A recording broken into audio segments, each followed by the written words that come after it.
alcança. Por exemplo, se eu tenho um interior, como o meu interior, que entra R$2 milhões por mês do Bolsa Família, o que é que essas pessoas que recebem o Bolsa Família faz? Compra comida, sobretudo comida.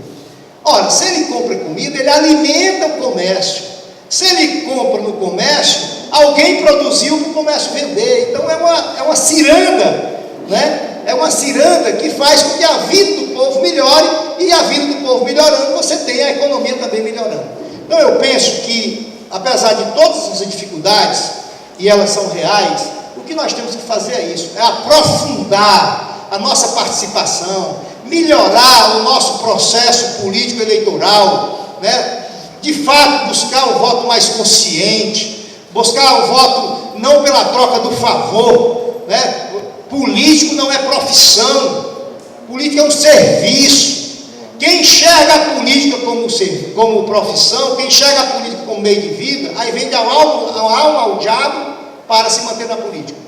E aí tem medo de até dizer algumas coisas que às vezes a gente diz e o povo não gosta. E eu não tenho isso, porque eu acho que a gente tem que educar. A política é para educar, para que a população possa compreender de fato que nós utilizamos a política para melhorar a vida da comunidade. Nós tiramos nesse Brasil, nos últimos 12 anos, 40 milhões de brasileiros da linha da pobreza. Isso é uma revolução do tamanho do mundo. País nenhum conseguiu fazer isso. E para concluir mesmo, no campo da política, viu, Márcio? No campo da política, quem é que ouviu falar aqui em Getúlio Vargas? Quem ouviu falar em Juscelino Kubitschek? O que é que vocês ouviram? Qual a impressão que vocês têm do Getúlio Vargas e do Juscelino Kubitschek? Rapidinho, Sandra, qual é a impressão que você tem assim? Tu, Márcio? Eu os considero até o momento dos bons políticos. Pronto, vamos lá. Pronto, é isso, Márcio, é isso. Os governos que chegaram nesse país com cheiro de povo, que mexeram, não completamente, porque ninguém conseguiu mexer ainda completamente nos privilégios da elite nacional, ninguém. O poder não é o governo, o poder não é o governo, o poder é uma superestrutura, o governo é parte do poder. Vê se eu consigo que vocês entendam. Quantos deputados, o PT ganhou a eleição para presidente com Lula e ganhou para presidente com a Dilma, não é? Quantos deputados, vou botar no Lula, que foi o período que elegeu mais. Na eleição de 2006, que o Lula foi reeleito, o partido que elegeu mais deputados foi o PT, foram 93 deputados. São 513. Então você vê a fragmentação. Aí não há governo nenhum que resista numa situação dessa, porque você não tem maioria ideológica para governar. Aí por isso aí a gente mesmo, eu mesmo sou do PT, puxa vida, como é que o PT faz um acordo com o Sarney? Como é que o PT faz um acordo com o Collor? Por isso que eles elegeram o parlamento, a maioria do parlamento é na mão deles. Então não tem como governar sem fazer esse tipo de acordo. Mas qual é a relação que eu quero dizer com Getúlio, Juscelino, João Goulart e o Lula, e aí o período agora desses governos chamados populares a partir de 2002? E é aquele que vocês depois não acreditem em mim, pesquisem depois na internet. E tem cuidado, porque pesquisa na internet tem de tudo. Você procura filtrar o que é de fato verdadeiro e o que não é. Porque de fato a história registra isso. Hoje nós estamos num momento difícil, então todo dia a Rede Globo bate 24 horas por dia no Lula, já não é tanta força que o Lula tem como tinha até agora. Mas até antes, até a última eleição dele, o último período da eleição dele, né, o Lula era tido, e para mim ainda é, o maior presidente que teve na história desse país, porque fez uma revolução de tirar 40 milhões de brasileiros da fome. Isso aí é uma revolução. Não tinha feito só isso. Se fosse feito só isso, ele já estava na história. Se tivesse só isso, ele já estava na história. Pois bem, antes do Lula, o maior presidente da história do Brasil, que os mais velhos dizem, a história resiste, era o Getúlio Vargas. E depois do Getúlio Vargas, era Juscelino Kubitschek. Mas sabe o que fizeram com o Getúlio Vargas, com o Juscelino Kubitschek e com o João Goulart?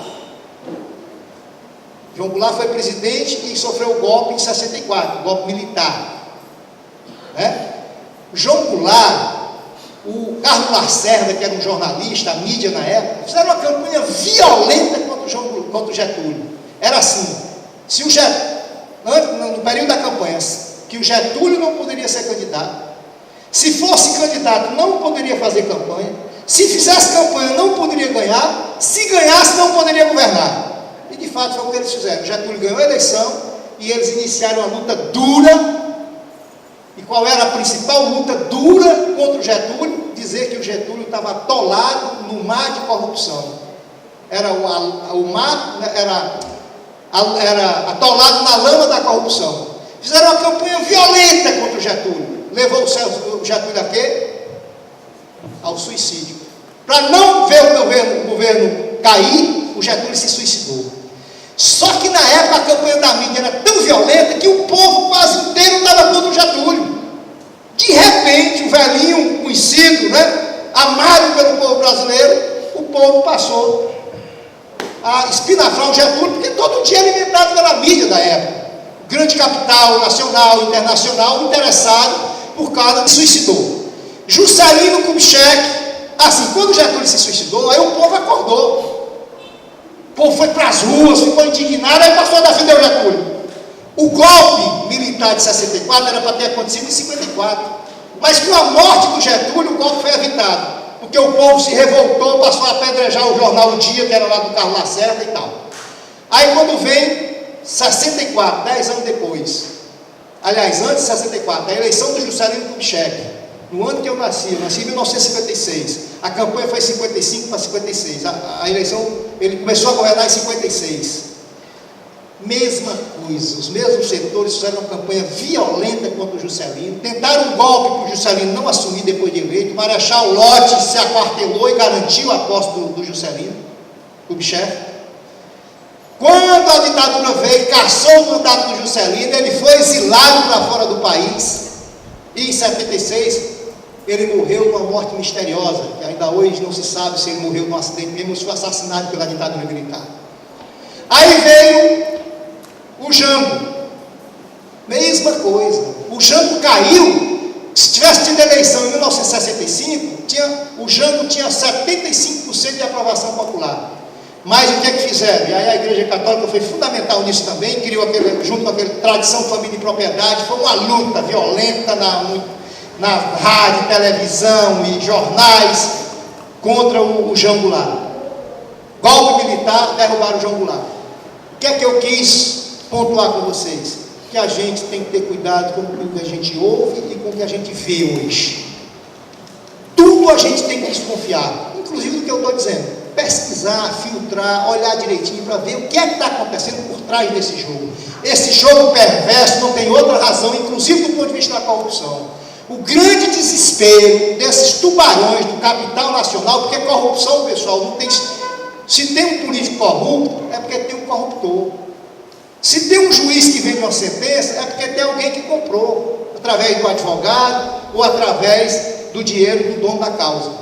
Então, tudo isso faz parte de uma mega estrutura que não se conforma que pela primeira vez na história desse país a Polícia Federal está tendo ampla liberdade de atuar. Ampla liberdade de atuar. O presidente da República é investigado, escarcavearam, vocês lembram o irmão do Lula? Um lascado, desculpa a expressão, o irmão do Lula. Quando o Lula era presidente, invadiram a casa dele, o cara levaram documento e tudo. O filho do Lula, todo dia vocês escutam na televisão dizendo que o filho do Lula é bilionário. Já disseram que ele é dono da Friboi, que ele é dono do castelo na França. Só falta ele dizer que é dono da Rede Globo de televisão. Então, todo dia. Então, a Polícia Federal e o Procurador-Geral da República, hoje é o Procurador-Geral da República. Antes era o Engavetador-Geral da República, porque ninguém era investigado. Vocês lembram quem na campanha para ter a emenda da reeleição no Brasil? Foi comprada a emenda da reeleição. Deputados confessaram que receberam R$200 mil para aprovar a emenda da reeleição. E o que o Procurador-Geral da República, na época, que era conhecido como Engavetador-Geral da República, que era o Geraldo Brindeiro, ele mandou arquivar, porque ele disse que não tinha indício de nada. O cara confessou que recebeu R$200 mil. Então eu queria trazer esses dados, apenas para que de fato a gente possa, né, e dizer por último, eu te escuto, Márcio, uma coisa fundamental, eu tenho muito medo, Márcio, eu sei que, claro, que cada um tem a sua ideologia. Eu sou um homem de esquerda, acredito na política, acredito que a sociedade, nós vivemos nessa terra para viver como irmãos. Eu não acredito em quem acha que a vida deve ser resumida em que tem muito dinheiro explora quem não tem e tem todas as oportunidades de viver, e quem não tem que se conformar porque diz que é Deus que quis. Deus não quis isso. Deus não quer que ninguém viva na miséria. Deus não... Quem for ler mesmo de verdade, entendendo o que está na palavra de Deus, vai compreender isso, né? Que o que Deus pregou foi a solidariedade, o humanismo, né? Fazer o bem, né? Basta ver aquele episódio que ele diz: que queres me seguir, dá tudo que tu tens e vem comigo. Eu acho que se o verdadeiro cristão mesmo, né, bastava ler isso aí. Bastava ler isso aí para compreender que a acumulação de capital é contra o projeto de Deus. E aí, em relação à ditadura, uma coisa é defender a democracia. Olha a diferença, viu, Márcio? Defender a democracia numa ditadura e defender a ditadura numa democracia. Eu estou dizendo isso porque você falou o nome do Bolsonaro. O Bolsonaro defende a tortura como método político contra o aniversário. Defende, tem pronunciamentos, eu tenho documentos dele. Não. Pronto, na hora. Mas eu quero, deixa eu... Pronto, não tem, hoje, isso não é verdade.